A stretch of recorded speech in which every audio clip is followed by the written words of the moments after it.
This is where the fun begins.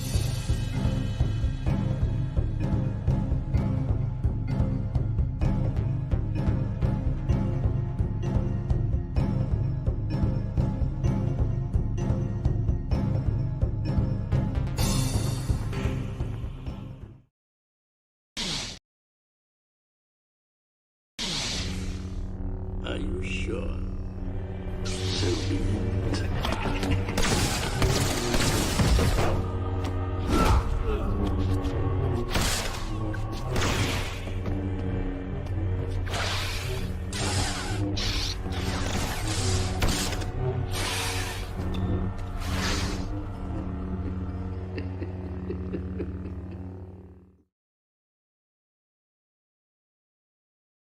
And I've always leaned towards if we're going to create something, we should check and see if it existed already to the fans, because it has way more value if we bring that in. And Right. it's like, why would I just replace it with something new?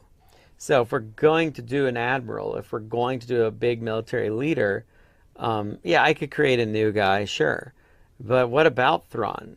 Thrawn is great. Thrawn is a character we all know. Thrawn has a lot of credibility. So then you ask yourself, is it right to use him? And can we use him in a way that's similar to the books? Or are we using him and it's going to go completely into left field? And there have been times when we wanted to use things from the EU, and I was like, yeah, but we can't use it that way, so why? I don't want to use it and change it. Mm-hmm. You know, I don't want to use it and make it something completely different. That's rude.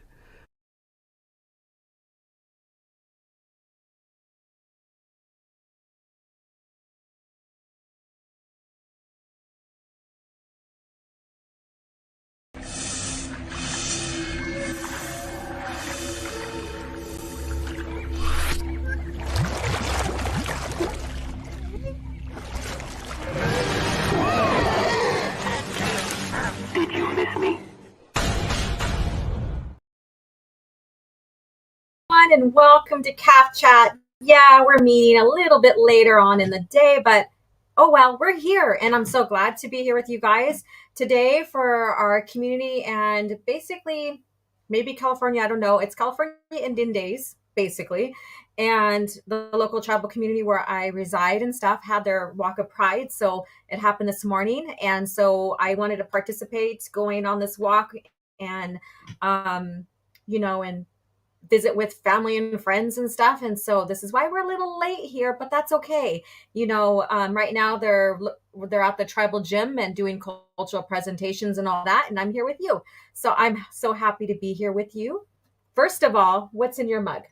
So what type of drink? Do you got some Corellian whiskey on you because it's afternoon or whatever time it is in your neck of the world?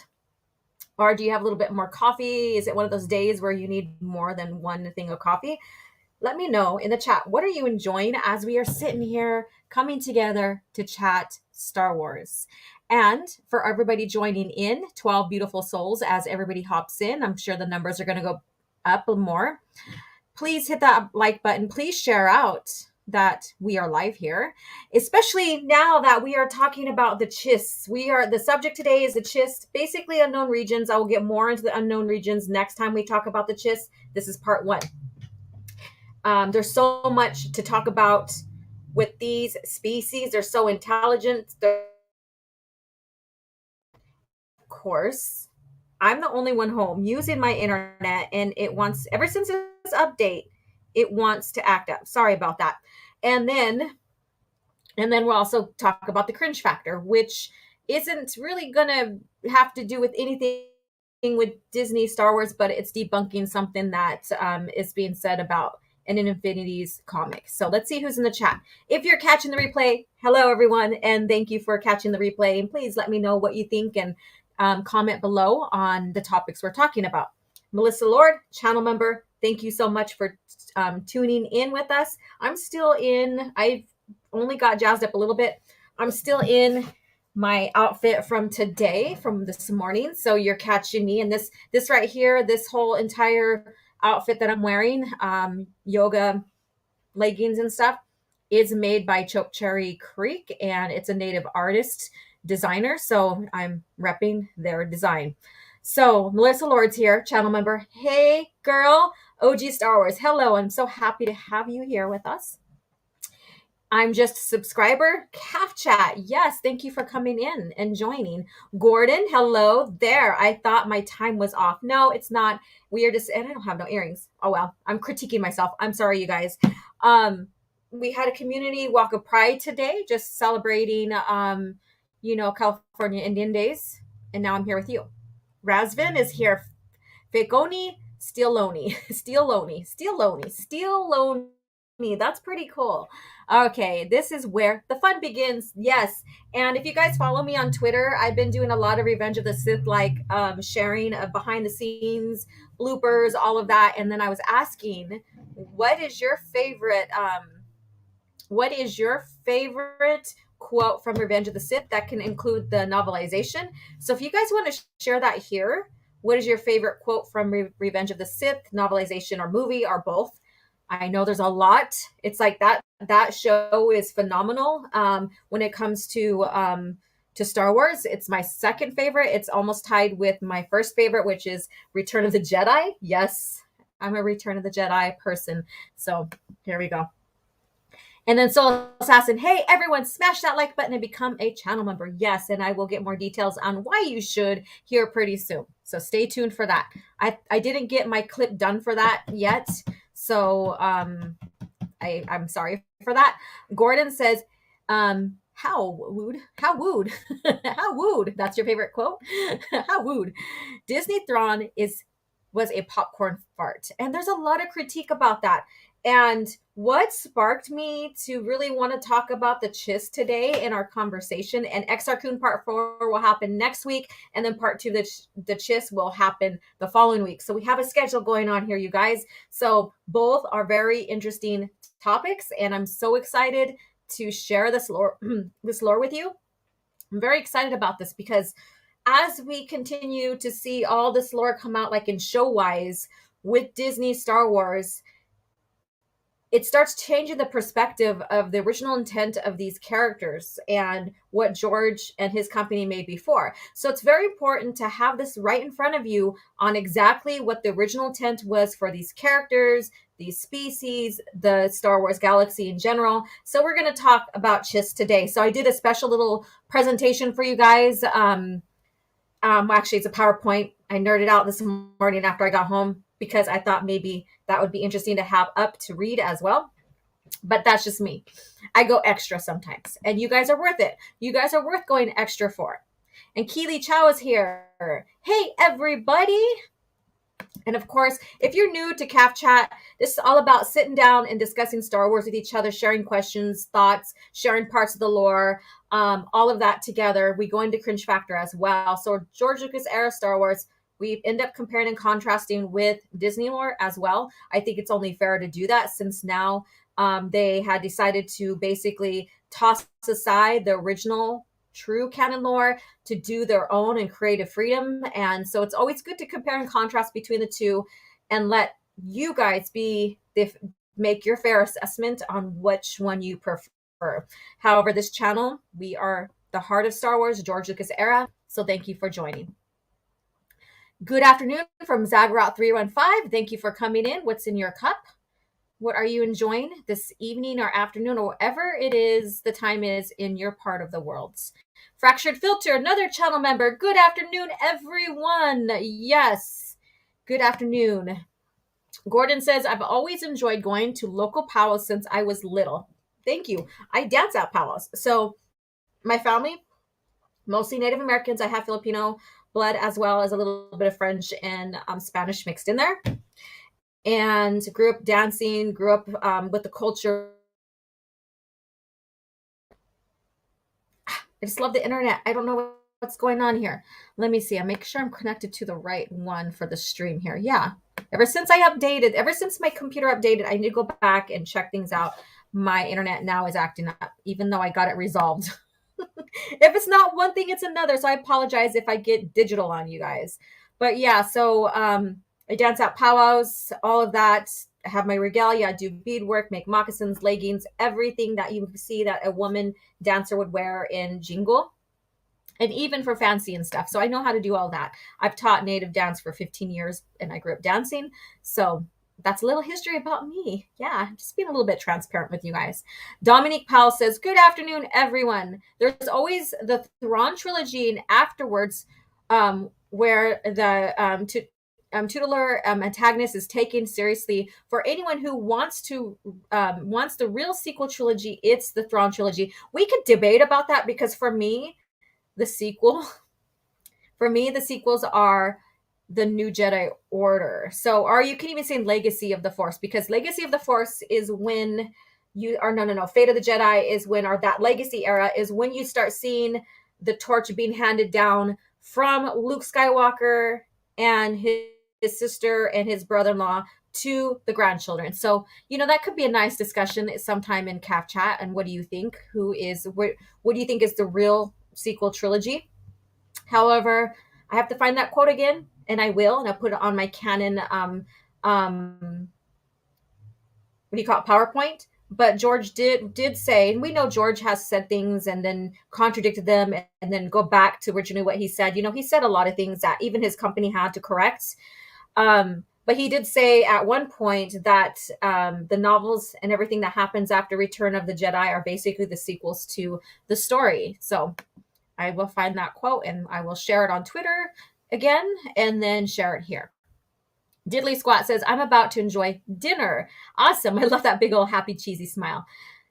And D. Carre is here. Hi all. How are you doing? I'm so glad you are able to drop in. And then y'all think the Chiss like the 90s song Blue. Da ba dee, da ba da. Let me pull up this here. So, all right, I'm going to go ahead and change angles on this. I like this angle better. It brings it more front and center. And let me go ahead and take this to the first one. So I'm going to leave this here as we still continue to go through the chat. Again, if you want to share your favorite quote from Revenge of the Sith movie and or novelization, feel free to do that. All right. So Star Wars Scron. Hello, how are you? And let me see here. Radames, another channel member. Hello, what's up? OG, have you watched Retney Hologron? He said the EU was never canon, but yet he still uses EU stuff in his channel, and it shows that he's a hypocrite. You know what? I have not. The thing is, it's like a dying cause with these guys here, you guys. Everybody who states it on their channels and on Twitter or their social media platform fails to ignore the basic history behind a lot of these quotes that to share, like Starlog, that it was debunked or clarified, basically is a better word to say, clarified that everything was canon. And George did say multiple times, yes, I'm going back to use, appeal to authority. But George said multiple times that the EU was a part of the saga. Now, he never fully created the EU. That's not his responsibility to build, but he hired people to do it, and he set rules. He participated, in a sense, to even helping authors create the story, meeting with them, plot points, what they could and could not do, all of that. So there's that. So does it mean that the EU is the movies? No, it doesn't. The movies are the foundation, and people forget the foundation is what you build upon. Everything else expands out of the foundation. If you want to go into, compare it to a house, a structure, the movies, the foundation, everything else is tied to their nailed down, basic glued to, part of, and build upon to build the structure of Star Wars. So there you go. I've said it. I've did so many analogies on how Star Wars has been for under George Lucas as a franchise, and it is a multimedia franchise. It's not just the movie franchise. It's a multimedia franchise. It's been like that from the beginning. In fact, its first ever piece of material that came out was the novel, not the movie. So, a little history there. I have orange juice in a cup. Oh, that sounds refreshing. Sometimes a nice cold bit of orange juice. Species have pupils, No, they don't, but we'll get into that. Not in the original. So the only thing I could think of is, and I don't agree with, and yes, Soul Assassin smashed the like button. And I love that he has this Chiss um, on his avatar. I don't agree with it, but I think that they decided to put pupils on the Chiss for Disney Star Wars is to distinctively separate them from the original Chiss that was created before. But I'm just giving excuses now, I guess. I don't know. Let's see. Melissa says, I wrote a paper on why Air is the real episode 7. Matt Wilkins has read it. Yes, I remember you saying that, and I would love to see that too. I would love to see that too. Like I said, we can debate. But one thing I've said before, Heir to the Empire, overrated. I still love the story. But I will agree, it has expanded the EU even more. The EU never began with them, with the Theron trilogy, but it made the company pay attention to what the fans really wanted. And that's where you started seeing more meticulous work towards the EU. So, if anything, that's the credit I give it, and it's well deserved. And so I'd love to read your paper, girl. I would love to read that. Let me see. Fractured Filter says, George does it make it difficult to quote him sometimes when he bounces around like he does. Yes, and that's why, like Leland and the people he hired to keep continuity and track of maintaining the lore in the Star Wars universe, our galaxy, had to go back and clarify some things that he said according to company standards. And people don't realize that the company standards were set by George. And so when he hired these people to keep track of the continuity, the lore, it's all one timeline. That's how they advertise it. That's how George even treated it, even though he's like, oh, distinctively, I didn't do anything in there, which basically, his actions do speak louder than words. And so when you look at George and his quotes and how he's, floppy with them, I guess you can say, how he contradicts himself sometimes. Look at his action more than the words. Actions, the saying is true. Actions speak louder than words. Always look at the person's actions. Yeah, so let me see to move on. I know, but I agree with that because he does. And I've said it many times before. People are like, oh, you put George on a pedestal. He could do no wrong. No, I have stated many times before, and even using his own company's corrections on what he said shares that he is not, he's not perfect. So it's far from it. I'm not like these Filoni shills, these Filoni worshippers who cannot do no wrong, and now he's doing better than George. That George was crappy now, and Filoni's doing way better. And there's a lot of people that are now putting Filoni above George and stuff like that, and it's kind of weird. It's very weird because Filoni isn't about George; he's about himself. Okay, Gordon says, I also do leather work, beadwork, native skills, and 18th century living history reenactments ever since I was in Boy Scouts. Wow, that's fascinating. That's pretty cool. And then I'm part Muskogee Creek, Cherokee, and Chickasaw. But you couldn't tell by look at me. You can't really discuss, genetics are so crazy. And we're going to get into genetics with the Chiss. Okay, so let me go ahead and finish this up, and then we'll get into the Chiss. All right. And you guys can't see me right now, but I'm sitting, against the edge of my seat because Darth Toby is laying behind me sleeping on the chair. So he is trying to boot me out of this chair here. But anyways, you can't judge a book by its cover when it comes to skin color and stuff. Like, there's some people I know that are like, have barely native blood in them, and they are dark complected with black hair, and there's some that near full blooded and they're light complected with light color hair, or with black hair but blue eyes. So it's odd. Genetics is very odd but very interesting at the same time. So EU was canon. If it wasn't, why would they decanon it? Yeah, why would they make that statement saying we're no longer going to use it, blah, blah, blah, blah? Correct. So, hail O.G.Starwars from Star Wars Marvel Purist. Hail chat, George Lucas Star Wars, and the EU with the true canon. I agree.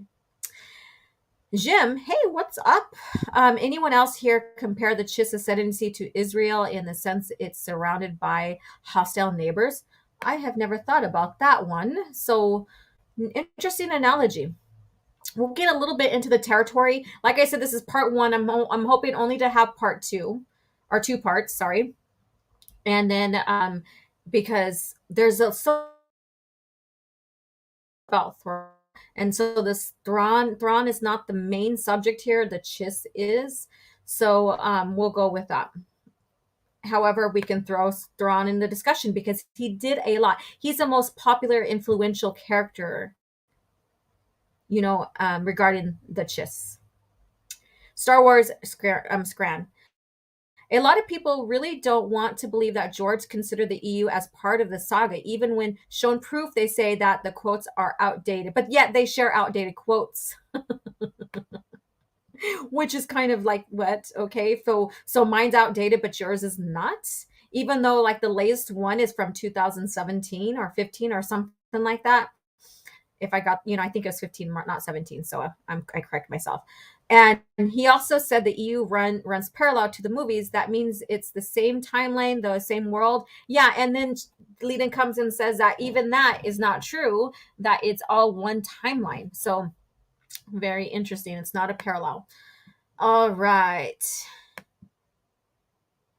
And then, of course, thank you so much for sharing these. I do have a store, and I did add some more content to that store. So go ahead and check it out, and I will add some more. In fact, I am going to. I didn't begin my Boba Fett painting yet because I've been doing a series. Let me go grab something real quick.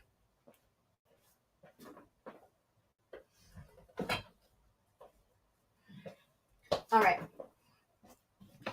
So let me go ahead and just share my screen. So I'm doing a series of characters and their home planets. So, and this is one. You can find this on my merch as well. I don't have the prints of paintings up right now, so I apologize for that. So I'm revamping and changing my website to a whole new platform.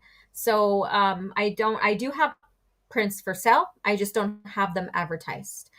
So with that being said, I didn't do my Boba Fett one like I planned on yet, which will have Slave One behind him. But I want to do the solo twins. For whatever reason, that keeps haunting me. I want to do the solo twins together, not when Jason turns dark either, turns to a Sith. But I want to do them and then have Coruscant in the background. I think that's going to be gorgeous because they are born on Coruscant. So, and I'm not going to put Anakin. I don't think Anakin was born on Coruscant. I don't remember, but I'm going to do the twins. Now, if Anakin's on Coruscant, which I will go confirm if anybody can confirm that for me, because I don't remember exactly. I have to go revisit Dark Empire for that. He could be. Then I will add Anakin on there. But the solo twins, just themselves, has been like really present in my mind to want to paint. And usually when I get an inspiration like that, it's like I need to go for it. I need to capture that inspiration and go for it. So stay tuned for that. But what I'm trying to come to a conclusion with is I am going to do, once I have it all sketched out and ready to go, I am going to have a time where I'm going to have paint time with you guys live, so you can see me paint live and ask any questions regarding the characters, my approach, and all of that. So Gordon says, I'm drinking good old CAF with some Bantam milk to take the edge off. There you go. No one's drinking any curling whiskey on this fine day. Retney Holocron uses Dave Filoni interview to say the EU was never canon. And that's the thing. Filoni isn't a person who keeps track of continuity. That's not his job. And it's not Lucas' job either. He hired people for it. So, and Filoni is known to lie and be disingenuous anyways. And I think he is just saying that because, look who he's worked for. Look who he's working for. It's, a lot of them workers that work with George have changed their tone a few years after crossing over with Disney as their employer, sorry. Soul Assassin says, I always wanted to go a Civil War reenactment. go south. Yeah, that sounds very interesting to see. Thank you. I am excited. I'm gonna, after we're done here, I'm gonna go check it out. Thank you. Let's see here. All right, so you guys have a lot to say, but I want to get into this because we have a lot to cover. Now I started 12:15, so the hour will be up at 1:15. So when we start Cringe Factor, or even a little bit after that. So the Chiss here, like I said, I'm a nerd.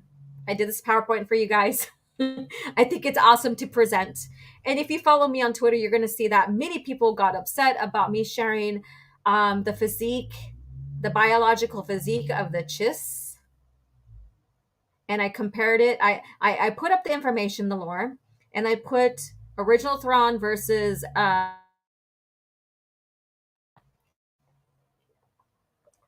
and some people got very pissed off about that.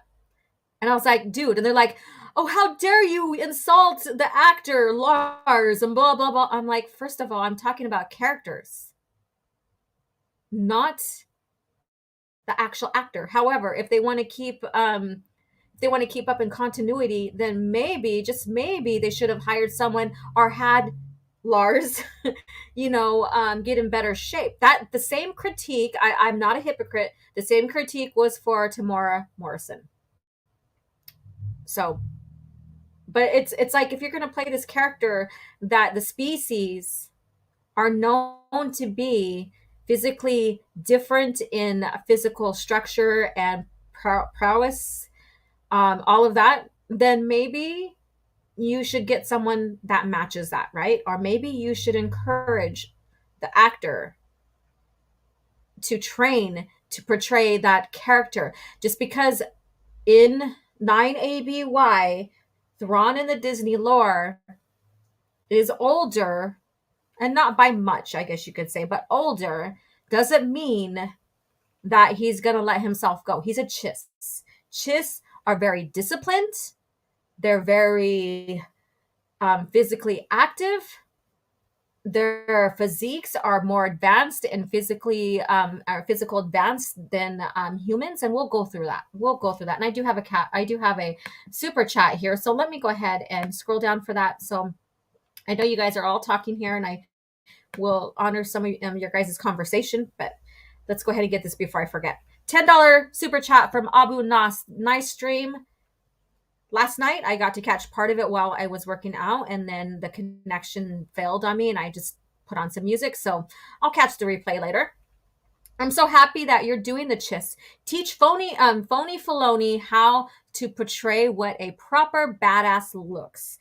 Looking forward to your painting live show. Much love, and continue to celebrate the EU. This is the way.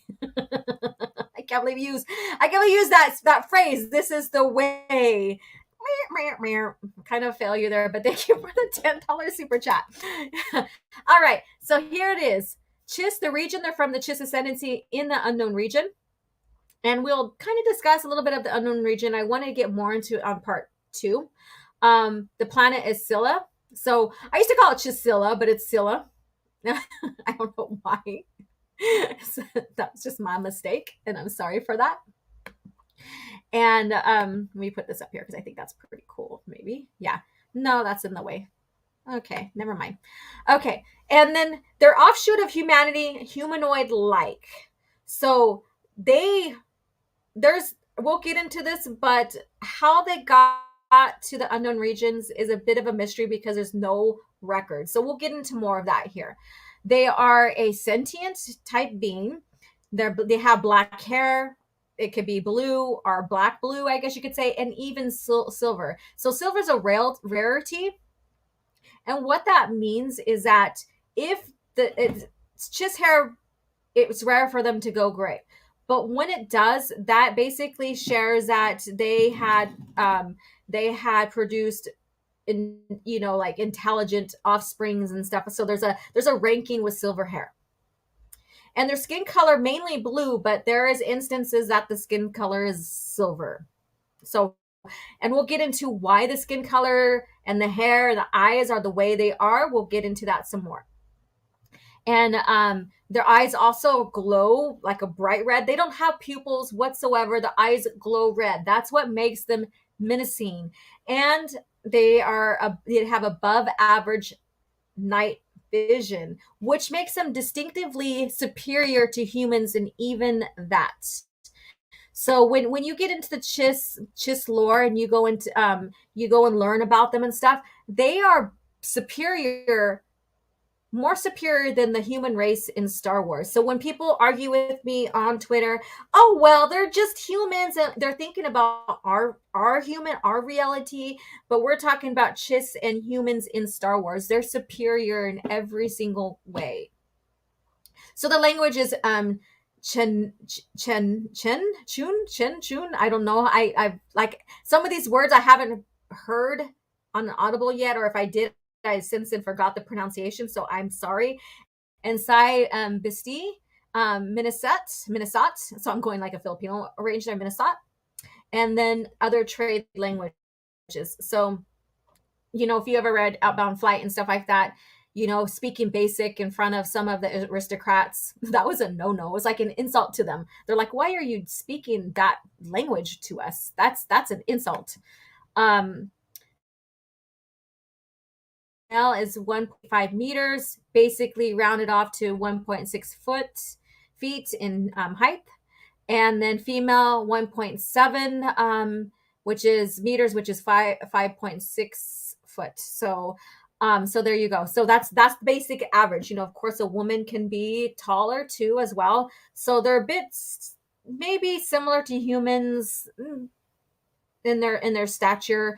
I also heard that, across, reading and stuff, that they are actually taller, can be very much taller than humans as well.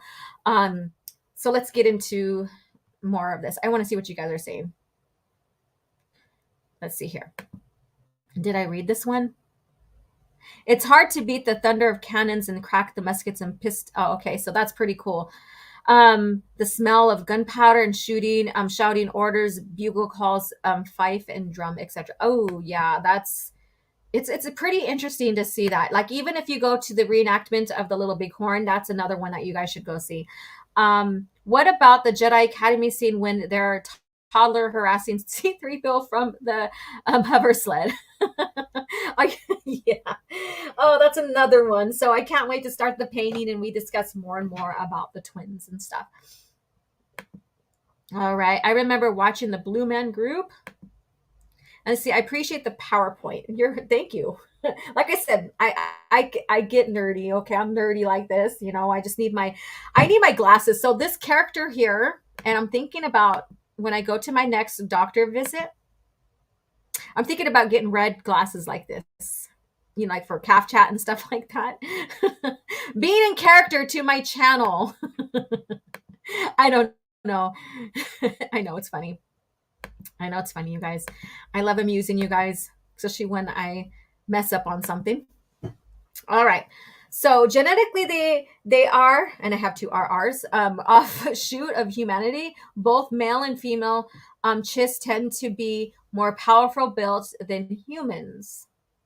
They exhibit the same organs, including gender, as humans. So basically, their organ arrangement's very similar to humans. So the digestion, because they are an offshoot of humanity, near human. So there's that. Does it say that they can breed with humans? That is unknown. I don't think it's ever happened, but if someone knows, let me know, because I haven't came across it yet. With an active metabolism, they maintain good physical shape. So they're very disciplined. They are a military culture in a sense, and we'll get more into that here pretty soon. But they are also very intelligent. They also get into like investigating, math. They like to do research. And that goes into Thrawn of using art as a type of research and learning about other societies and cultures and species and stuff like that. So they're very analytical, intelligent beings. Again, they're more superior than the humans in Star Wars. So it is a mystery of how the Chiss came to Scylla. There are no records, only verbal history around 27,500 BBY. So that's a long time ago. And now this reminds me of in a galaxy, or long ago in a galaxy far, far, or a long time ago in a galaxy far, far away. I just butchered that. I'm sorry.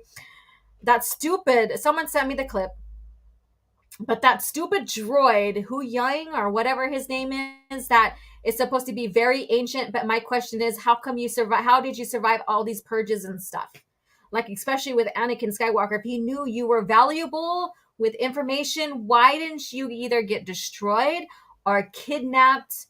And all your data that you have over the years was not sought out and taken by Palpatine. So there's another huge plot point hole that you can think of, but hey, they don't think about this kind of stuff. So around that time, it was said that they came on a human sleeper ship. So there's a history of that. So the hyperdrive wasn't fully developed, I guess you could say, during that time. That's the Rakata thing. We'll get into more. That could be talked and discussed later. So they had sleeper ships. And so they would basically be carbonated and their destination would be sent to where they, programmed in where they need to go. Huge bit of history there, which I think it needs to be discussed. So that's another idea. I'm like, write this shit down because we need to discuss this as well.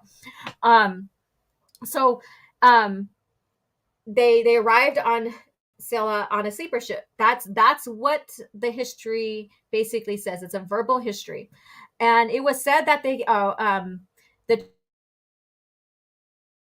cold, icy environment of Chisela, or see, there we go, Sela. Skin color is due to the glacial minerals. So over time, centuries, over time, they adapted to their environment. Go figure, right? And their red glowing eyes are due to moving underground. So their eyes even adapted to the underground conditions for them to see well. So just imagine that over centuries, really good writing here. Let me go ahead and put this on the side here because I need to be able to read. Okay. They grow faster than humans, so their development is a little faster than humans. Doesn't mean that they age faster in a sense. They're about the same average in age span, I guess, same as humans from what I recall. They just mature faster. So they mature both physically and mentally faster. And at 10 years old, a Chiss is the equivalent of a 20-year-old human. So let me see what you guys have to say. The droid in Ahsoka, his name is David Tennant, not whatever the jabroni wrote. Let me see here. And Disney Star Wars is self-referencing. It's cringe. Yeah, and that's what I was saying. It was self-referencing there. That's what I meant too, but I just went on to a whole different tangent from there. Oh, okay. Let me see here. Hello from Michigan. Hello, Curtis Schultz, Star Wars Squawk Box, and a channel member. Thank you for hopping in and joining us in learning more about the Chiss. Thank you. I boo every time it self-references. That's so disgusting, isn't it? It's like, it's very cringy. It's like people already know what this is about. Yeah. And what you are. The background stuff is infinitely more interesting than any pissney could ever hope to write. Correct. Chela is a weird pronunciation if it's separate. It's from the word. It's a word in Hungarian. Okay, Chela, Silla. I always say Silla, Chela. It's I'm gonna have to go back and see if there's an audible that pronounces the name for that. Let's see here. Now there's ruling families. So if you guys read the lore, if you got further into the lore, you may have heard talks about the ruling families, especially in Outbound Flight. So ruling families, the ruling house are 9 ruling families, which at any time can go from 4 families or up to 12. So in their history, they went down to 4, and they also had 12 ruling families. Member of the ruling class of Chiss were an aristocracy with their within their society. So there's that aristocracy. And then if you read Survivor's Quest, you will probably learn a little bit more about that as well. And it, of course, maybe from what I remember, the New Jedi Order as well, because the Chiss were involved in that, in the Twi'lek, the Zilliq Swarm Wars, our Darkness trilogy. And each ruling family had a defense fleet. I'm going to bring myself back down here. So each ruling family, they had their defense fleet. So, and what's interesting is that they would not go and provoke. They would only, so they are very private. They're a very private species. That's why they were never really known as much throughout the galaxy. They were more of a mystery to the galaxy. They were very private. They stayed within their own area, but they did explore to the fact where they kept an eye on the unknown regions and any possible threats that can come in. But they don't provoke fights. They only act in defense. And this is where Thrawn gets himself basically exiled. The difference between Thrawn's exile from his people, from original lore to Disney lore, is that he was actually exiled by his people and all of his stature as becoming a child born. Basically, he was a merit adoptive, basically becoming a child born. And I forgot to fill that in right here because I was trying to get everything down. But because he went against their rules in their military engagement and stuff like that, he was exiled. And I told you we weren't really going to get into Thrawn, but I just want to share this anyways, because it goes to my point. He was exiled because he went and engaged in an attack, and internet is like pissing me off today. And from there, they stripped him from all of his rankings and stuff like that. He was discovered by the Empire. That's another huge story in itself. But once he was discovered, and another reason why Thrawn should look still physically fit, even at 9 ABY, like the original Thrawn does, like the Disney Thrawn, is not only genetics, but discipline. And then people are saying that, oh, well, the circumstances, and the bleak circumstances, well, that's provided to him being in a new galaxy is a reason why he became unfit like he is. Well, he was exiled by his people. And so he already has experience on living in a place and all of that and taking care of himself and all of that. And his body structure doesn't change because of the place he lives. So he always has experience in living in an area, in a place that that may not be too familiar to him, in a sense, is what I'm trying to say. So he stripped of all his rankings and stuff like that. And this is where he came into the Empire. He was discovered by them or found by them. And he still wanted to protect his people. So this is where it's different than the Disney lore. Original lore, he still wanted, he still had the interest of protecting the galaxy because it protected his people. However, his people outcasted him, where in the Disney lore, that was just a cover-up. His exile from his people was just a cover-up because they wanted to see how if the Empire would work best for them or not, if they should ally with them or not. So that's the only difference there. That's the difference. Not the only, that's the difference. One of the differences there between both Thrawns. So let's see here. So where was I at? Each ruling family had a defense fleet, which Thrawn was a part of. They had specific color designation and their personnel on their personnel. And let me go ahead. Let me see.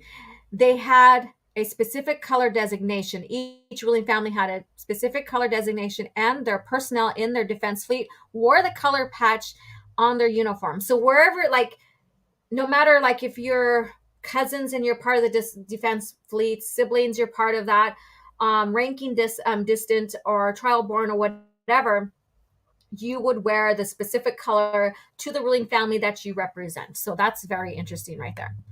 Let's see here. And the ruling families of the Sith household phalanx. Each ruling family brings an adoptive into their family for as long as they serve. So going back to Thrawn here, so he was brought in, and because of how advanced he was, his intelligence, all of that, he earned the honor to be a part of this fleet here, and as a household phalanx, and so, you know, basically he is the Syndic Mitth'raw'nurudo or Thrawn there. So very interesting bit here. Let me see what you guys have to say before I move on with this. This background stuff is infinitely more interesting than anything Fisney could ever hope to write. I think I already read that one. Sorry about that, but I guess it's worth saying again. And thank you again, Soul Assassin Outbound Flight audiobook. There you go. Survivor's Quest. There you go. I just went through Survivor's Quest. I'm going to go back and re-listen to a portion of it because I missed part of it. And I started at a different... I have read it before, but just listening to the whole unabridged book is very interesting to me. So I like reading and I like listening. So I recommend both of those. Preemptive strike, it's called proactive defense. So the Chiss has very different standards than anything else. And basically Thrawn did what he thought was best, but it went against, you know, their military rules and their military operations. And Outbound Flight, let me see here, goes into that. And then go ahead and check out my community. Now, this is Star Wars. Do you have a list of all EU books where the Chiss are in it? I will go ahead and the comics and the EU books, all that, I will go ahead and put that together for you. So I can't promise exactly when, but hopefully I'll get that done by next week. Diddly Squat says, I bet the real reason Thrawn was exiled was because how handsome he is. And the thing is, the Chiss are very good-looking group of people, basically.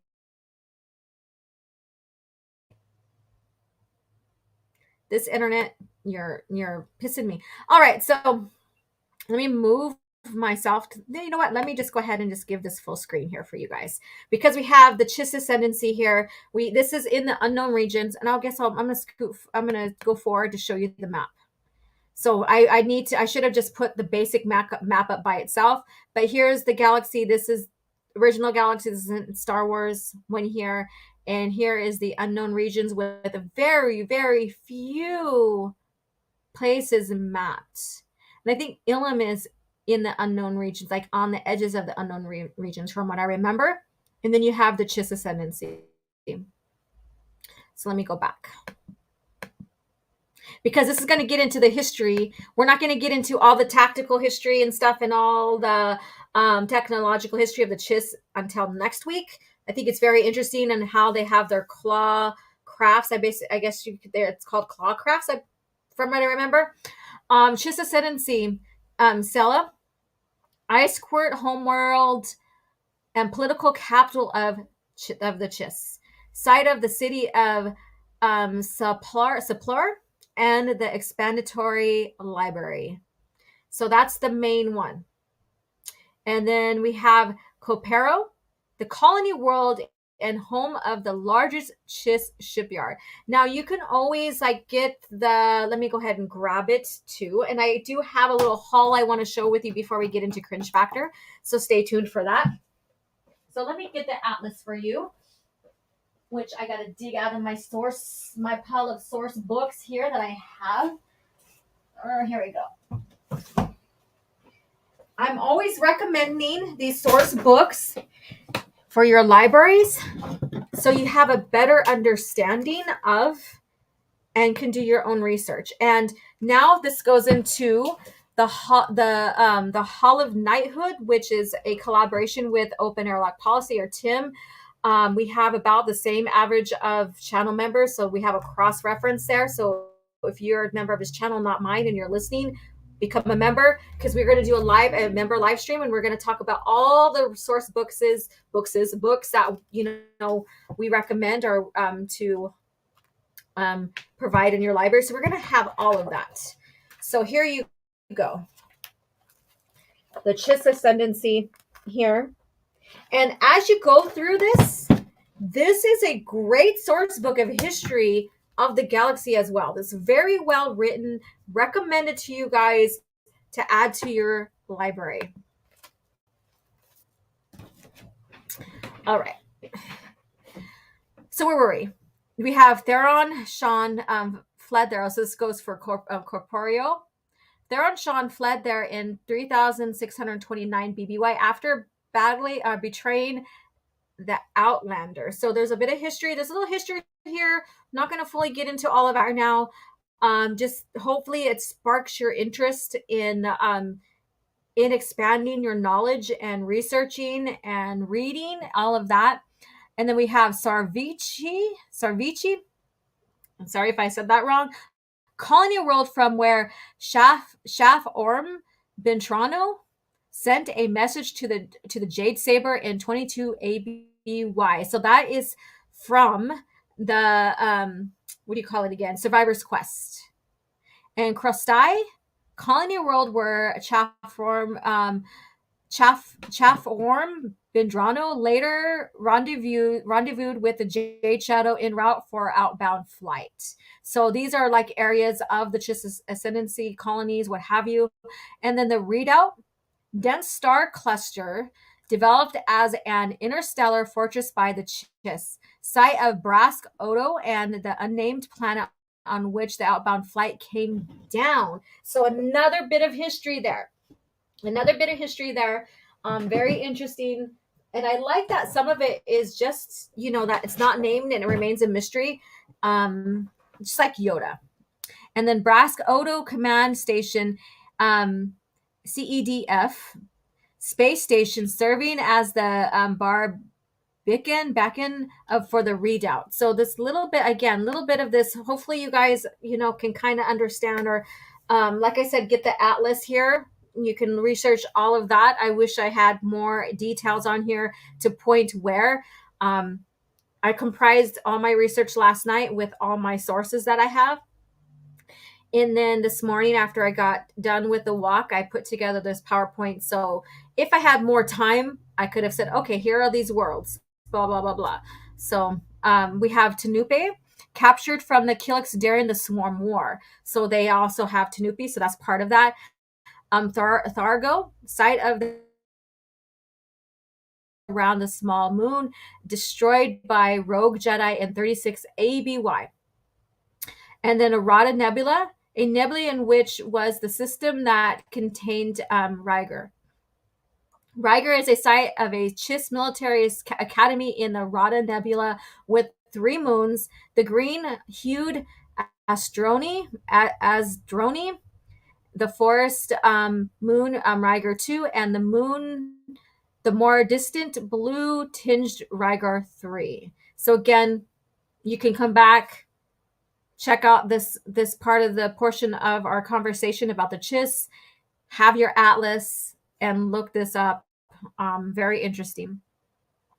Class Ephemera system. So again, I'm sorry I'm butchering some of these words. Remote hinterland system surrounded by navigational anomalies, centered on the star class A Ephemera, a location of the gas giant Mobus. Yeah, here you go. You all can get the atlas on Amazon for $20. And then Zonamasikat sought refuge in a lunar orbit around Morbus after its flight from its home system in 29 BBY. And from 30 ABY, Zonamasikat was resettled by the Yuzhong Vong remnant. So there you go. So there's some history there within these parts here. So Chiss Ascendancy outside of the Ascendancy Neuron, which is part of the Thrawn duology, which is another, I would say, another one to go. And I like the Thrawn duology more than I like the Thrawn trilogy. So there you go. But I'm always have to be the kind of the controversy one, I guess. I don't know. So home to the large house phalanx garrison at the Hand of Thrawn, nominal liaison post between the Imperial Remnant and the Ascendancy, also command post for the Empire of the Hand. So this is Thrawn's. This is Thrawn's base, I guess you can say. This is where his house phalanx is, his garrison is. Tat is basically our Ta'at, Killik nest with mini Chiss joiners based on Julio in 35 ABY, later relocating to a planet in the Udageru Nebula. By 36 ABY, they had largely transferred aboard a colony ship to fight the Swarm War. So again, a little bit of history. These are outside the Ascendancy. Near the Ascendancy, if you're aware of the Darkness trilogy, you would see how the Killik was encroaching on the Chiss Ascendancy. So so we have all these little bits of history tied to these. Thule, a millennia-old Sith garrison world with a Chiss colony among its inhabitants. Very interesting there, right? And then Yashuvuhu, Yashuvu. It's like I said, I don't know. Remote hinterland planet with a force-sensitive human population, homeworld of the Duuvhal, and a force talent Valara Sa'ar, who drove the Chiss from the planet. So there you go. So a little bit of this here. Here's the greater galaxy here. We have Coruscant and all that here. We have, so here's the unknown regions here. A lot of it has been inhabited on this side here. And like even the outskirts around, all the way around. I don't know if you could see my cursor. I'm using it like you guys can see it, so I apologize. But even all the areas that have no listing of planets or whatever are also called the unknown regions. So everything around the known region is the unknown regions here. So very interesting history here. Let's see what you guys have to say. Chiss are spies. They're only loyal to the Chiss Ascendancy, correct? They go and pick up information. So they're very private people as well. That's why they're not commonly known. I've got the Atlas. Love every page of it. Very useful. Exactly, Gordon. That does my heart good to hear that you do have this Atlas. It's amazing. It's like a gem. Sometimes I forget that I can go in there and pick out history from there. Let me see here. And Soul Assassin says, really shows how powerful the Celestials were to block off the entire quarter of the galaxy, correct? It's very interesting. And the Celestials is something that is another thing that needs to get into, so there's no misinformation. And then also compare them to the Mortis arc there. So it's one of these Thursdays that will be the conversation. Gordon says, I don't know if you in-universe term for dating was prior to Battle of Yavin. Dating? I don't know. That's a good question. I don't know. All right. So we're coming up on the hour here. So we're going to get into, pretty soon we're going to get into Cringe Factor. So I know there's big talk about Thrawn showing up in the Ahsoka lore. And E. Clay Thomason is here. What's up? Another channel member with the Darth Toby cat right there. That's cute. Yes. So there's been talk there. And like I said, what really got me, and this is also Soul Assassin's idea too, because I think we were both on the same page with this, but because, they're showing the Chiss in Ahsoka basically through Thrawn, not the full, Chiss ascendancy and stuff like that. it's very important to come here and talk about what was established before, what the true intention was, not the rewritten, like the rewritten of history, basically, because that's what this is. It's a revisionist history here, with Disney Star Wars, and what their physicality is. So when you go back to the description of the Chiss, they are, yeah, they're a genetic offshoot of humanity, and they're near human, or they're humanoids because of their situation, and how, like, their verbal history and how they got to Scylla, how they adapted, their bodies adapted to the climate, going underground, basically.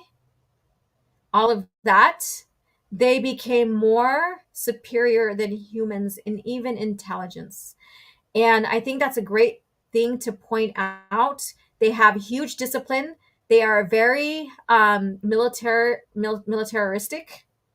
They need to be for where they're at. They take pride in who they are. And so I think that goes into a lot of that, this rich history of them, not only like for mentality, maturity, but physicality and stuff like that. I think that's something that needs to be discussed because, like I said, I'm not bashing the actor. I am critiquing, the character, the species that's being presented, and Thrawn himself, because Thrawn, even when he was like the original Thrawn in 9 ABY, physically fit, right? Because his stature, that's his species, right? It's not just about discipline. It's about the physicality. It's about the biology here. They aren't lazy, and how their bodies are set up, doesn't really succumb them to obesity, is what I'm trying to say. Doesn't succumb them to obesity. So they're very athletic, all of that. And I think that if you're going to portray someone as intelligent, brilliant, all of that doesn't mean their body, they're going to get lazy in their body. Doesn't mean that their body is going to age quickly to where their metabolism slows down as well. Per their species, it's very different than regular humans as well, because of the environment that they had to live in, because they had to live in an environment that had to keep them active, and they adapted over time for that. And you can come to this conclusion, and it's not an assumption either, but you can come to this conclusion by what's presented here. So let me see what you guys have to say.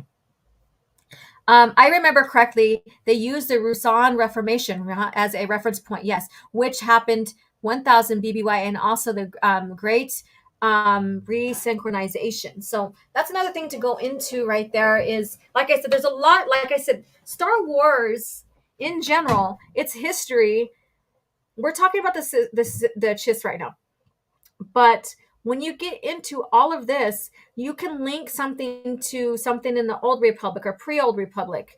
You can link it to towards the end of the Old Republic, or even way in the future into Legacy, because Legacy has their Chiss there too. So you have all this history here of the Chiss that was developed and all of that. So very, very interesting. BBY just universal default because Star Wars started with Star Wars and Battle of Yavin. Yeah, battle before Yavin, and battle or after Battle of Yavin, or something like that. I probably said it wrong, but that's just sorry. So I wanted to share this with you guys. Just not this week, this coming Thursday, because I want to finish off Exar Kun's history that we're going through. It's going to happen after. So stay tuned for that. We're going to get more into the military of the Chiss, their brilliance and technology, all of that. More history, like important history. I gotta select a few because there's so much to talk about. So I might select a couple from, or one from each era. I'm not sure yet. But I wanted to share this with you guys here. So let me go ahead and change screens here. So I always, like I say, I always I always tell you guys, look in unexpected places for Star Wars material. So I always look at like Amoeba and stuff like that, and even antique stores to find stuff, and I always find gems. So here's one. So this is the RSing. This is RSing Dawn of the Bounty Hunters by Ryder Wyndham and Josh Ling right here. So I know there's another version of this, and so I think this might be the one that's hardly seen. It's hard for people to get a hold of. I could be wrong, but that's what I got the impression from. Very interesting here, or seeing her history and bounty hunters, all of that, and behind the scenes as well. Very, very cool. Very cool here. So it was another little gem I found, added to my collection because I didn't have that. And let me see. Oh, I think I'm missing one. Where did it go? All right, I'm gonna go grab it real quick. Stay tuned. Stay tuned. Stay put. Hurrah. I have my collections down on there because I was sitting on the floor doing research, and I have my cats lay next to me on a blanket. And then this one here, Star Wars Encyclopedia. Another one here. This one went for a pretty penny, but I got it anyways. And you have characters and all of that. This thing is heavy. You can knock someone out with this. Heavy, heavy. So let's see here. I'll do a page for you guys. Let's see here. And right here. Yeah, so very interesting. In fact, who is that? The Vrod Dodana. So, we have this right here. Very fun, interesting to go through. And one of my favorites, this one right here. Oh, this one's the pretty penny one, not the encyclopedia. This is the pretty penny one. And this one is Return of the Jedi, the making of Return of the Jedi. This thing too is quite heavy. Added to my collection. Let me see here. Of course, you have George's notes that he has producing or writing down his notes for the story that he went off of. So George was prepared. He knew exactly what the story he wanted to tell. It did evolve into what we see now, which is fine because stories always evolve. Some things might turn in a different direction, so they have to rethink, going forward on what the story is going to be like. So there you go. One of my absolute favorites here. And this right here, this image with the three, very nice. Very nice. So let me see what you guys have to say here. I'm going to go ahead and put the brand up. I just got to put the CAF chat label back onto her cup. So let me see what you guys have to say. Dawn of the Bounty Hunters looks really cool. I'll have to keep an eye out for it. Yes, I recommend it. And then search for it on eBay and all that. You never know what you're going to find. Soul Assassin says, should have looked for the special edition of the Bounty Hunter book. Come with Oracing figure. That's, like I said, I came across that. I'm very happy that I was able to find that. However, if any of you guys find it, that'd be awesome. It's probably a rarity now. Hit one if you all want to see OG do a book collection video. Holy crap, you guys, I would have to rearrange my bookshelf. It's like I'm running out of space, so I have books that are in order, chronological order, but they're stacked and stuff. So it's like I need a new bookshelf and I need a new place for it. And everybody's like, one and one. Only two ones. I guess it's not that popular right now. I don't know. Let's see here. Yeah, so so that's here. But again, like I said, and I have to go ahead and it was lifting up on the side here, so I need to put this on something on top of it to smooth it out. But yeah, this is, Return of the Jedi is my absolute favorite Star Wars movie. So stupid internet. I was literally this is it. I'm getting it. So there you go. 3 ones out of 21 people. listening. Delete Squat says everything is old Star Wars is a rabbit, or everything in old Star Wars is a rabbit hole. Yeah, you just jump down that rabbit hole. Have fun. Have fun. It's all worth it, you guys. It's all worth it. All right. So let's see here. Let's go ahead and start making our way into Cringe Factor. So mind you, this Cringe Factor is very disingenuous. So you guys might be like, get very upset with it. But we're going to cover this. I shared it with Soul Assassin. I shared it on the Twitter. So if you'd seen it last night when I posted it, because I couldn't fall asleep. So I posted it when I was looking for some stuff, and very disingenuous. But first of all, let's go ahead and get into a commercial. I had fought the worst of all wars and witnessed the redemption of evil. I have seen balance restored to the Force. But order can turn to chaos, as it did when I was born. Now, with my loved ones and my loyal allies, I face a new challenge unlike any before. And I'm not sure at this time we can win. Star Wars Vector Prime by R.A. Salvatore, the first novel of the new Jedi Order.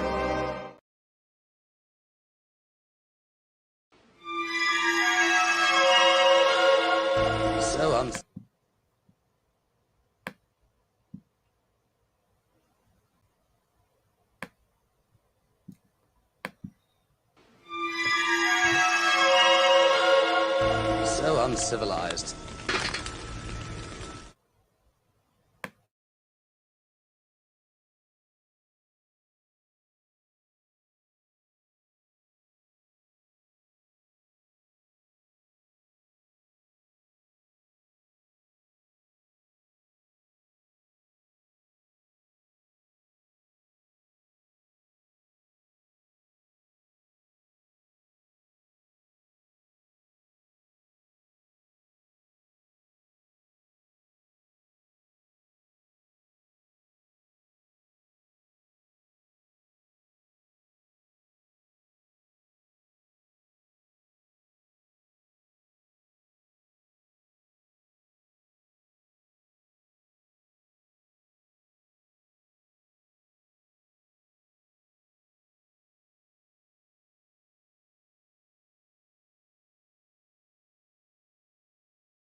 Frozen.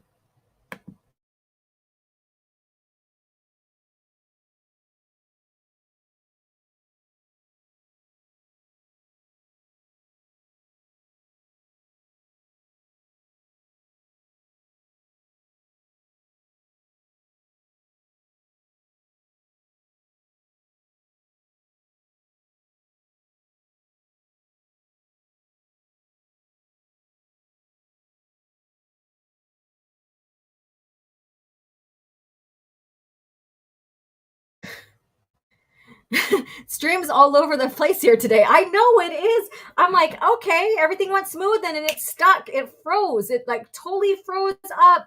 StreamYards really froze up. Holy heck.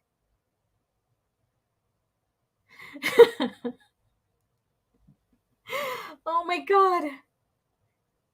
Please stand by. Just a slight malfunction, folks. We're fine. All fine here, y'all. It froze up, you guys. It like literally just like I couldn't click on anything. It wasn't indicating that I was clicking on anything. It wasn't letting me share all of that. Holy heck. That was weird. Let me go ahead and see if I can bring that article up. I don't know what happened. But it was like, nope, you ain't gonna share this today. So let's see if I can do it again. So here we go. Did it go up on the screen yet? It says I'm sharing. Holy hell. There we go.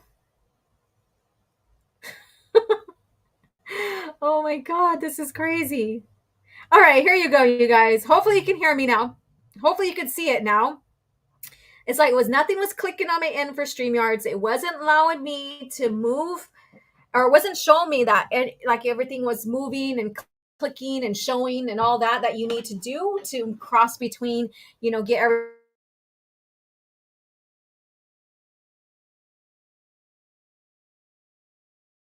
Has a bad motivator. The stream has a bad motivator. It doesn't want me to talk about this. Holy heck. I'm going to go ahead and take just this image up, take me off the screen, and I'm going to take the banner off. Let's see if I can actually do that. Not the banner, but the overlay. Let's see here. Please hide. It's like anytime I go to the brand area where I click on things and stuff to show and display, it freezes up. So I don't know if it's a StreamYards thing or not, but here we are. Here we are. So Cringe Factor, it doesn't want to happen. And I apologize. I don't know what's up with it. It's all sticky. I don't know. It was freezing. I'm sorry. So we have this Cringe Factor here, and I don't know why she's still up. I thought I took her down. Come on, dude. Work with me. Hide. I don't know if you're not. There we go. There we go. All right. Let's see if we can do this. I think we're back in action, people. Let's go ahead and just get all this noise out of the way. So what this is, and I have proof for it, and I know I'm afraid to go back and forth between the proof of this. So this is from Screen Rant. Screen Rant has been the source of Cringe Factor, sometimes CBR, for a very long time since I began the Cringe Factor portion of CAF chat. So hopefully you guys are hearing me. Nothing's frozen. This Legends era Star Wars tale showed Qui-Gon Jinn was a remorse killer. Let's say it again for the people in the back. This Legends era, so they're saying Legends, it's really original lore, but let me tell you how this is not what they are saying it is. So we're going to get into that. So this Star Wars tale showed Qui-Gon Jinn was a remorse killer. Qui-Gon Jinn, a remorse killer. Qui-Gon Jinn was a Jedi with kindness and wisdom in his heart, but wasn't afraid to kill if he need to. And one Star Wars story explains why. And this is by Spencer Conley. And I'm going to go ahead and see if we can, I'm kind of scared to do this. This is who he is right here, Spencer Conley. So he has over 2,455 articles published since October 2020.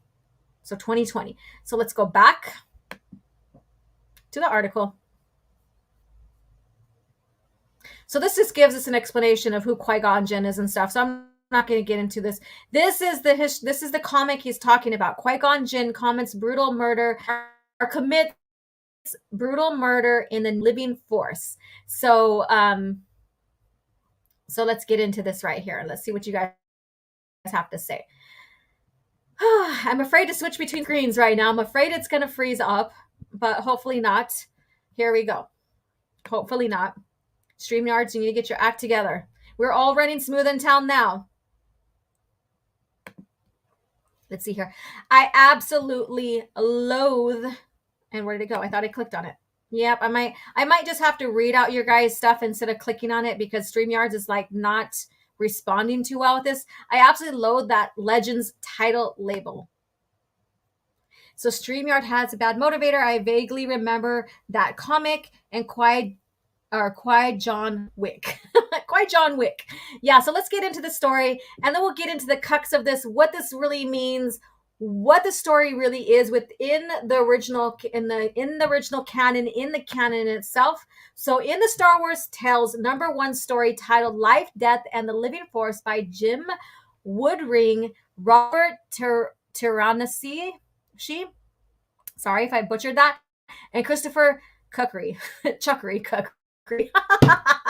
Chuckery. Qui-Gon and Obi-Wan are on a mission before this event of Episode 1 on a mountainous jungle world. While Obi-Wan is nearly killed by one of the indigenous predators, Qui-Gon is busy saving an alien whose species is known for being deceitful and selfish.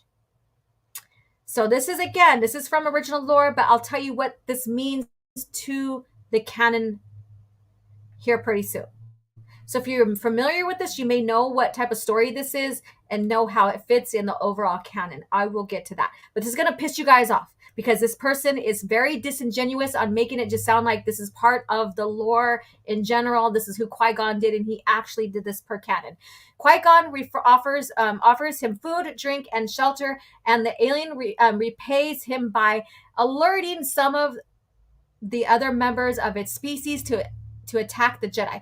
So basically, this person they took in, nursed back to health, fed, sheltered, all of there, alerted them, and that they were going to be attacked and was going to be, rob them, kill them, etc. In response, Qui-Gon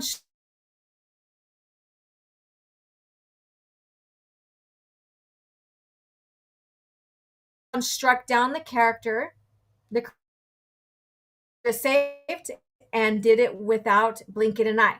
Okay, so if you guys know the story, you exactly know what happened and why. I debated last night if I was going to go ahead and download the actual comic so we can share it on screen here.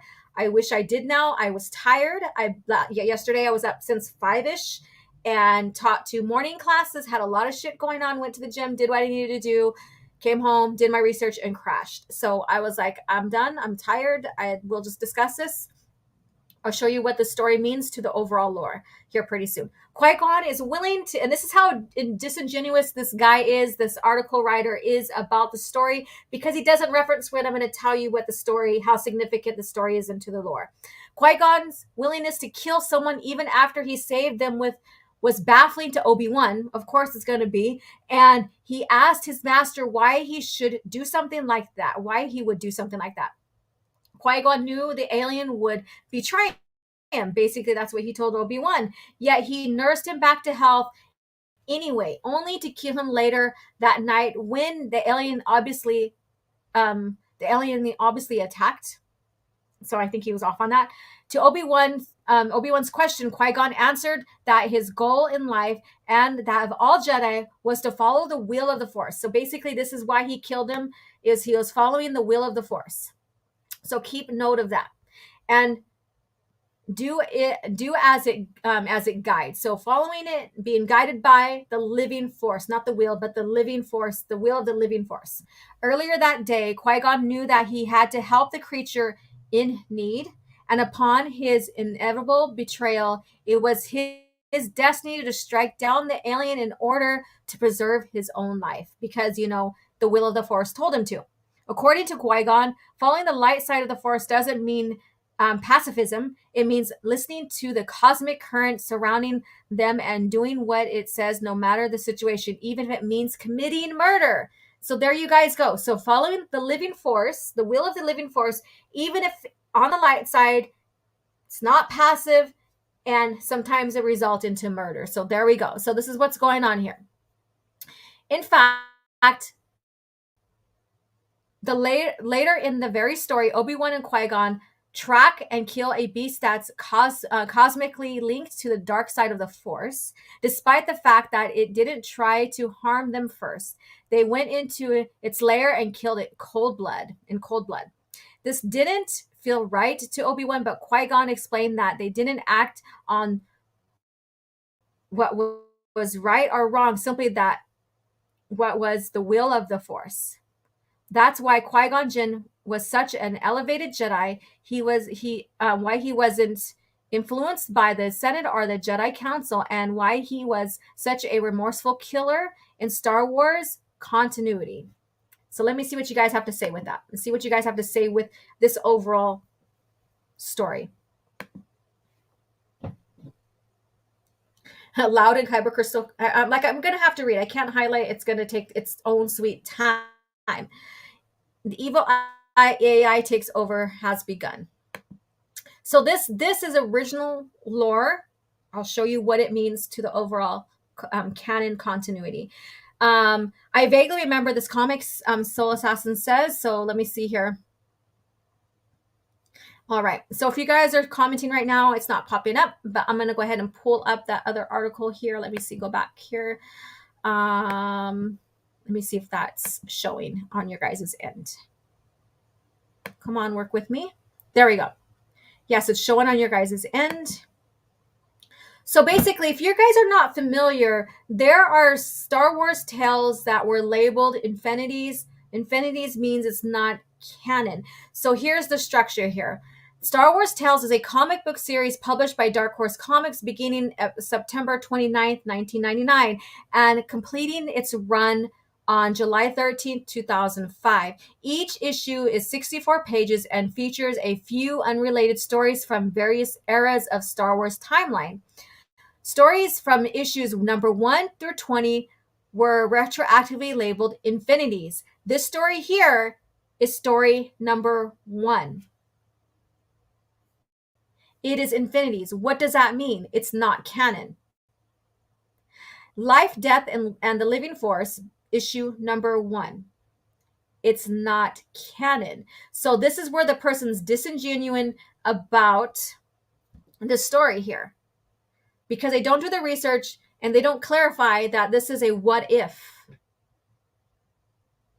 This is a what if story. So it's very interesting here. And let me see, I'm going to go ahead and pull a slideshow about what is canon, but I don't remember if I have the labeling of, I may not. Let's see here. No, I don't. Wait, let me see here. No, it's not up on this one here. Okay, so there's a label, there is a quote that says, anything that's not within the company's tier of canon, G, C, S, N, those tier of canons is labeled infinities and is not canon. So basically, the story is not canon to the overall story. So like I said, in this Cringe Factor, now I'm going to bring it back up here. I have so much stuff I'm sharing. Hopefully I don't crash on you guys, because that seems to be where everything wants to go. And it's a black screen. Hello. I just want to go back to my StreamYards. There we go. And so I don't know if you guys see it, if you guys hear me, but it's not popping up on my end. But here we go. There we go. All right. So I could see it finally. It's like, I'm like, what's going to happen now? Am I going to go into the ethers and not see you guys anymore? And it's going to freeze up again. So this story here, and this guy fails to do his research. And this is common when these writers from Screen Rant talk about Star Wars, like pre-Disney Star Wars. They fail to do the research.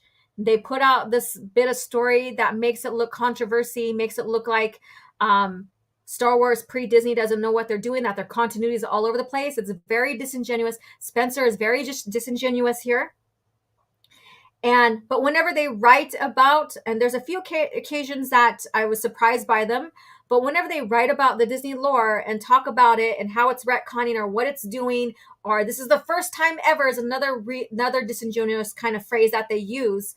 But when they talk about Disney lore, they basically share what's going on and how they're taking these stories and how they're rebooting, remaking the lore that George set, like his foundation. They're basically remaking that foundation, if that's what you call it. I can say they're tearing it apart. There's really no foundation anymore. But they're very disingenuous on pre-Disney lore versus the actual Disney lore. So this is the conclusion that I've come to with Screen Rant, and maybe even CBR, because I've seen that too. You got to come in here. Yes, they are very clickbaity, but there is a bit of truth in this. This is why I share it Cringe Factor, because it makes you guys very aware what's going on with the intention of Disney Lucasfilm. Now, can I say that this person's being paid under table to make the Star Wars lore look messy on pre-Disney side? I don't know. That's just a speculation. That's what it seems like. Because they failed to tell you that this is an Infinity story. Do we believe that Qui-Gon would kill in cold-blooded murder, in cold-blooded? Far as I know, I haven't seen it. And the Star Wars history lore is so vast pre-Disney. It's like I need to go back and revisit all the PT, all the old Republic, from the beginning all the way to the end when the Jedi Purge occurs. There's so much to discover still. There's so much to read. When you reread, you will discover something that maybe you missed the first time. Am I sad that we're not getting anything anymore? Like these continuation of the stories that were stopped, like Sword of the Jedi? Yeah, I still get kind of upset about it because, it feels like something was taken away. Like the conclusion of stories were taken away because we're told they are insignificant and we are insignificant to them as fans. Instead of going the smart way and saying we're going to conclude these stories at least, and then we're going to begin our own timeline and being more, I guess you could say, fair about it. I don't know. They themselves, Disney, Lucasfilm, is very disingenuous. And over the years, past 10 years, they basically alienated the hardcore fans that helped keep Star Wars alive pre-Disney, between the movies and all that. And it still continues today. That's why we're here talking about George Lucas era Star Wars. That's why I'm here with you guys talking about, not the Sith, geez, the Chiss. Got to finish this, right? But that's why I'm here. To keep the story in front of you guys, to keep the love of it going, to inspire you guys to continue to explore and read even the areas that maybe you haven't. Build your collection, build those resource books, because there's so much knowledge. Like that atlas I shared with you guys, that is chock full of knowledge in itself. Sometimes I forget to go refer to that atlas for some story dynamics, because not only does it share most of the planets in the galaxy, it also shares galaxy maps with time, like events, like all the wars that happened in the history of Star Wars. So when you come upon these articles here and you're like, oh, it's clickbaity, I would say check it out anyways, because there's going to be some truth in it. No, I'm not supporting them, but what I'm trying to say is be smart and go in, do your research, so you know exactly their intentions. And the intention here is very disingenuous. They're very dishonest with this. And this paints pre-Disney Star Wars lore in a bad light. Because like I said, people are like, it's all messy. And they got Qui-Gon's character out of blah, blah. All of this. All of it. Is it a fascinating story? Yes, it is. Is it a part of the overall continuity canon? No, it's not. It's in these. So it's a what if. And we all like what if stories. I mean, we as fans will talk with each other on Twitter and even here and on my channel with what if scenarios and stuff like that. Even before the buyout, we still would do what if stories because we were so fascinated with the direction they were taking these characters, the lore and stuff like that. We're like, oh, what if this and that happens? Because it's a love of Star Wars. We also talked about what we didn't like, what happened, right? There's always the good, the bad, and the ugly in everything. And I just referenced a movie. But anyways, let me see what you guys have to say. I am still looking at the other screen. Let's see here. Yes, and smash the like. Typical, they like to twist the truth. Correct. And red leader standby. Yep, red leader standby. I need to make some new clips and add to my opening. That'd be a good one. Red leader standby. I wonder if they're saying this because Liam Neeson called modern Star Wars a cult and Disney is ruining the franchise. There you go. Boom. I forgot all about that. He said something similar too in the past. So this is not his first time saying something similar to that. Yeah, it could be. He could be like, I'm going to drop some controversy. and within this drawn up controversy fails to do correct journalism and research, right? Would not surprise me. Yeah, I agree. Would not surprise me whatsoever. Let's see here. Have to go. Goodbye, everyone. Have fun. Diddly Squat, you have a good day as well. Thank you for joining us as well. So there you guys go. Cringe Factor. We didn't really talk about the unknown regions.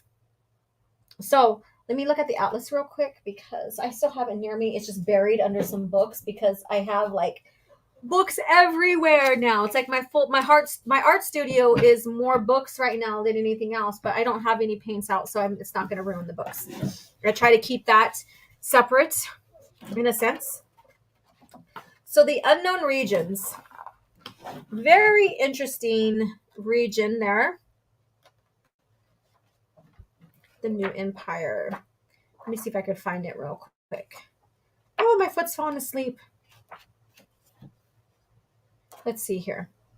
What fascinates you guys while I'm searching here so I can bring it up? Let me see. What fascinates you guys about the unknown regions from what you've learned, what you've heard about it? Let me know. What fascinates you? So within all the regions, we have, the core, the colonies, the inner rim, expansion region, mid rim, outer rim, unknown regions. So we have that. We have all those little regions of the galaxy here. And each one has their vast, unique history. And within that, of course, you have various factions occupying at one point. Let me take Qui-Gon off here. You have various factions. Let me see. There I am. I'll just leave it like that. And, like I said, various factions occupying these in different eras. Who was in control of them at the time? What species were living where? All of that. Let me see what Soul Assassin says. Lots of crazy stuff in the unknown region. That thing like the alien that takes over people is something. Yes. And that's the thing. You can get into the Vajari and all those creatures that live in that area. You can look at the expansion routes, that were established in the early stages of the galaxy and stuff. But the unknown regions right there, very fascinating. Let's see. I can't find it, but that's okay. We are going to talk and Thrawn's campaign. Oh God, I got to share this. Let me go ahead. Because we were talking about the Chiss, the unknown regions and all like this. Thrawn's campaigns, 9 ABY. This is something that, that we're talking about and isn't like the same timeline as Ahsoka, if you want to look at the dates for that. So Thrawn's campaigns, all here. What that's about. Let me see what you have to say here. Almost anything possible in the unknown regions. The Last Frontier, Wild Space. I even wrote a short story that partially took place in unknown regions. Awesome. And Wild Space. There you go.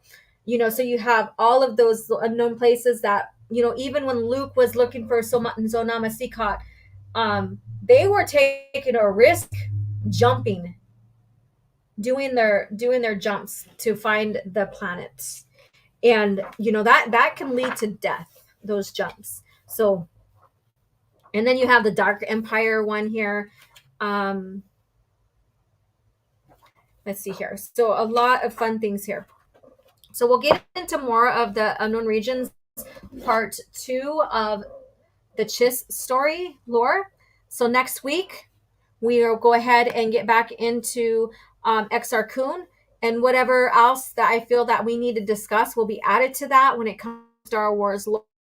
I think it's very important to stay on top of what's being presented today so we can compare and contrast between what's going on with Disney and what had occurred before. I think it's very, very important for that. So stay tuned for that. And as always, if there's something that you want to see expanded on, follow me. Subscribers, you can follow me on Twitter and the community page and say, hey, I'm very curious about this event here. Can we discuss it? or bring it up next CAF chat. I'm open to ideas. I'm open up to, bring in other information in, like what you guys want to hear or touch upon, or even questions that I can answer here for you guys as well. This is about growing together, expanding our knowledge, sharing the love of Star Wars pre-Disney, George Lucas era of Star Wars. Gordon says, I remember when Anakin mentioned the deep space pilots in the Phantom Menace figure, they ventured out there. Yeah. All the stories, because Tatooine is in the Outer Rim, so that's just slightly near, I guess you can say, when you look at the map of the galaxy, slightly near the Outer Rim, so they're close by it. So of course he's going to hear stories of people coming through and sharing that and stuff, in a little impressionable way, listening about these grand adventures and stuff like that. Soul Assassin says, you hear that jet? I'm near a naval air station, so there goes a jet. You hear that?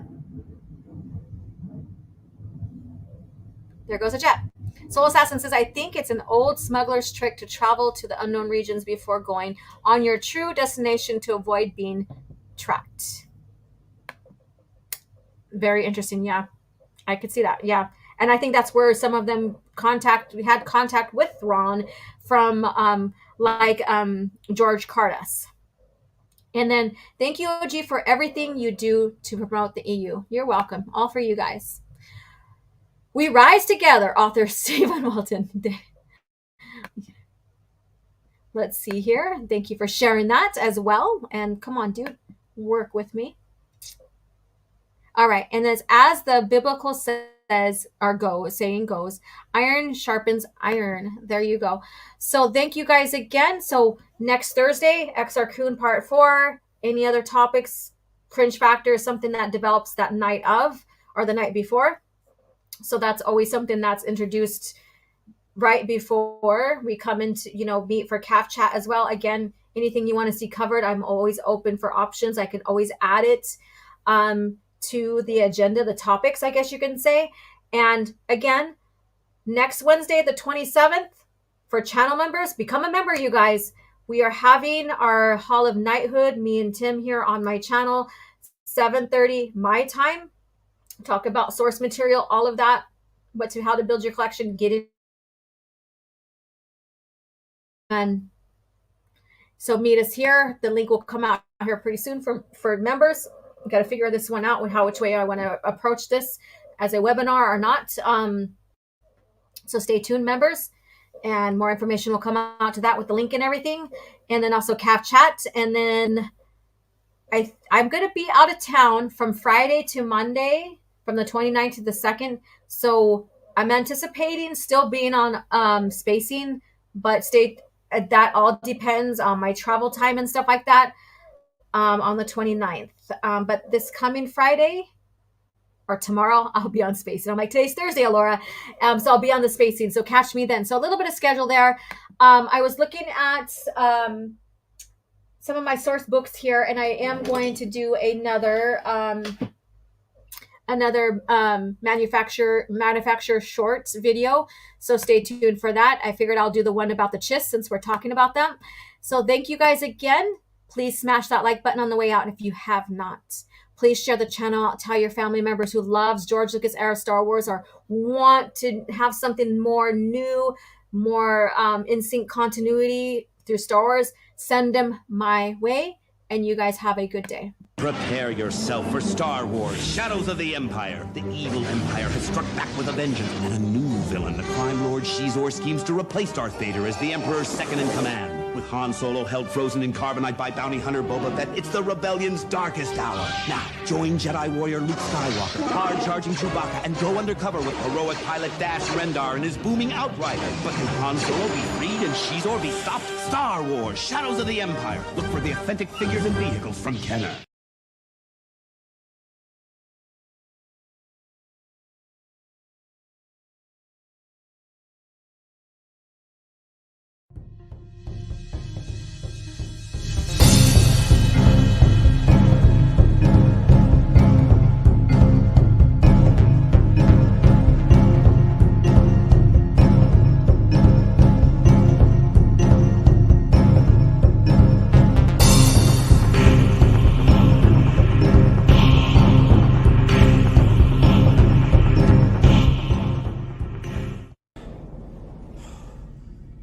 Another happy landing.